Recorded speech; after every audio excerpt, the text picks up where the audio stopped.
दोस्तों 500 साल बाद भगवान श्री राम अयोध्या वापस लौट रहे हैं। कहे तो 22 जनवरी 2024 को राम मंदिर का प्राण प्रतिष्ठा होने वाला है, जो कि अपने आप में एक बहुत बड़ा क्षण होने वाला है हर भारतीयों के लिए और दुनिया में तमाम हिंदू लोगों के लिए। इस दिन का हम सभी साक्षी होंगे और मैं समझता हूं कि इससे बेहतर और क्या हो सकता है जो कि हम अपने राम मंदिर को बनते हुए अपनी आंखों से देख रहे हैं।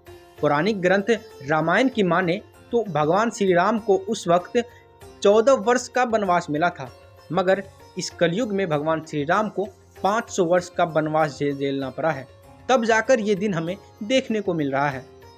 तो जानेंगे इस वीडियो में कि आखिर राम मंदिर का बनना अयोध्या के लिए सही है या गलत है। अगर सही है तो फिर क्यों कुछ बुद्धिजीवी लोग इस पर नाजायज सवाल खड़ा कर रहे हैं। तो जानेंगे इस वीडियो में इन सारे सवालों के जवाब। तो इस वीडियो में लास्ट तक बने रहिएगा और अगर वीडियो पसंद आए तो चैनल को सब्सक्राइब कर बेल आइकन जरूर दबा दीजिएगा ताकि हमारे आने वाली सारी वीडियो सबसे पहले आप तक पहुंचे। नमस्कार दोस्तों, मेरा नाम है प्रियांशु और आप देख रहे हैं प्रियांशु फॉर यू। दोस्तों, राम मंदिर को समझने से पहले राम मंदिर का इतिहास को समझना बेहद जरूरी है। तो चलिए जानते हैं कि आखिर राम मंदिर का इतिहास क्या है।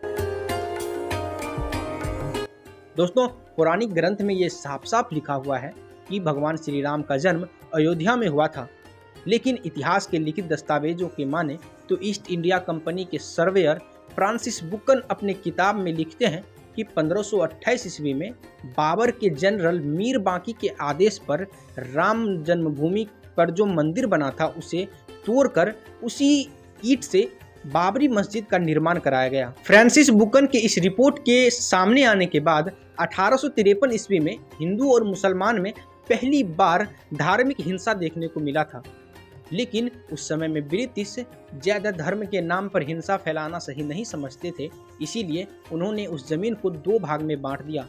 एक भाग मुसलमानों को नमाज अदा करने के लिए मिला और दूसरा भाग हिंदुओं को पूजा और अर्चना करने के लिए मिला। मगर राम जन्मभूमि को लेकर असली भौचाल तब दिखने को मिलता है जब 23 दिसंबर 1949 को वो विवादित ढांचों के अंदर से घंटी बजने की आवाज़ सुनाई देती है और हिंदू पक्ष दावा करता है कि देर रात मस्जिद के अंदर राम की मूर्ति प्रकट हो गई, लेकिन मुस्लिम पक्ष दावा ये करता है कि मूर्ति को जबरदस्ती उस मस्जिद के अंदर रखा गया। ये खबर सामने आते ही हिंदू और मुसलमान दोनों पक्ष के लोग एकजुट हो जाते हैं अयोध्या राम मंदिर के पास। धीरे धीरे भीड़ बेकाबू होने लगती है और मामला इतना ज़्यादा गंभीर हो जाता है कि ये बात तभी के प्राइम मिनिस्टर पंडित जवाहरलाल नेहरू तक पहुंच जाती है।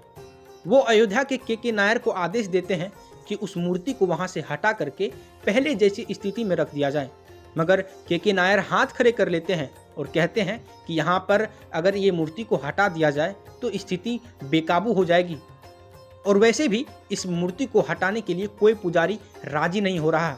इसीलिए उस जमीन को तब तक के लिए जालीनुमा गेट से घेर दिया जाता है। उसके 35 साल बाद तक हिंदू महासभा और सुन्नी वक्फ बोर्ड अपने अपने तरीके और तौर से उस जमीन को अपने पक्ष में लेने की कोशिश करते रहते हैं, मगर इतने सालों की कोशिश के बाद भी कुछ नहीं होता है।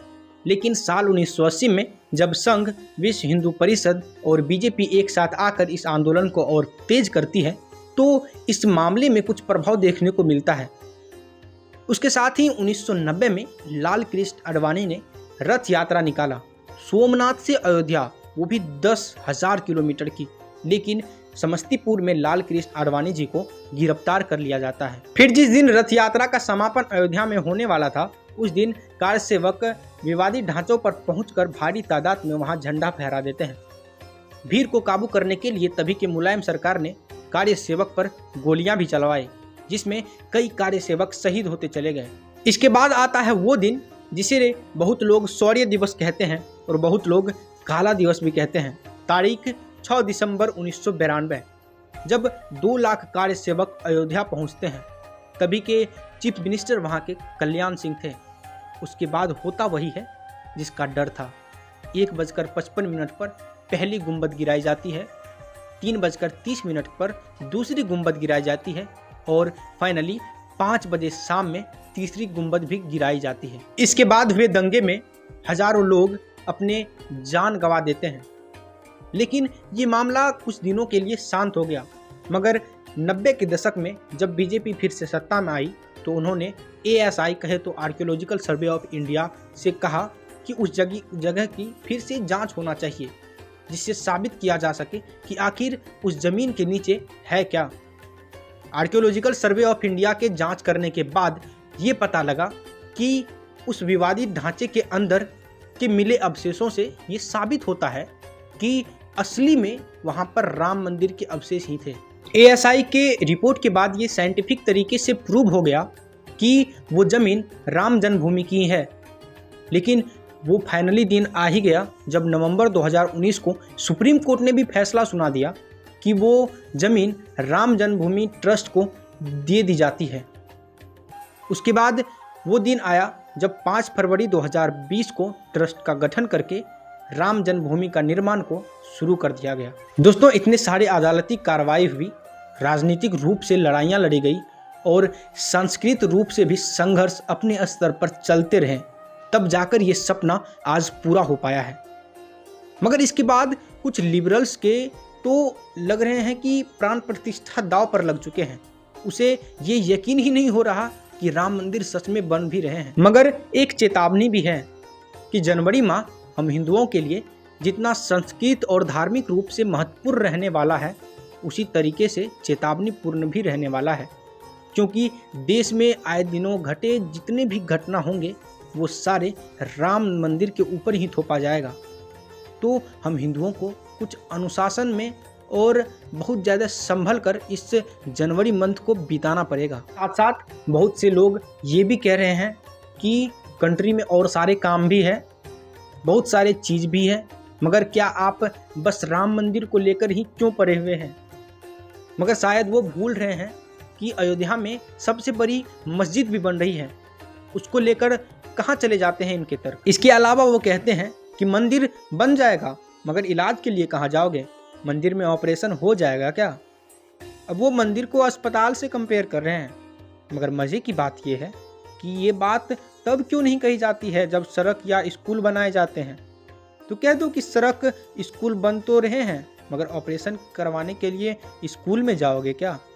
फिर वो कहेंगे कि नहीं, स्कूल तो पढ़ने के लिए होते हैं, पढ़ाई के लिए होते हैं, सड़क तो ट्रांसपोर्ट के लिए होता है, ऑपरेशन थोड़ी होगा।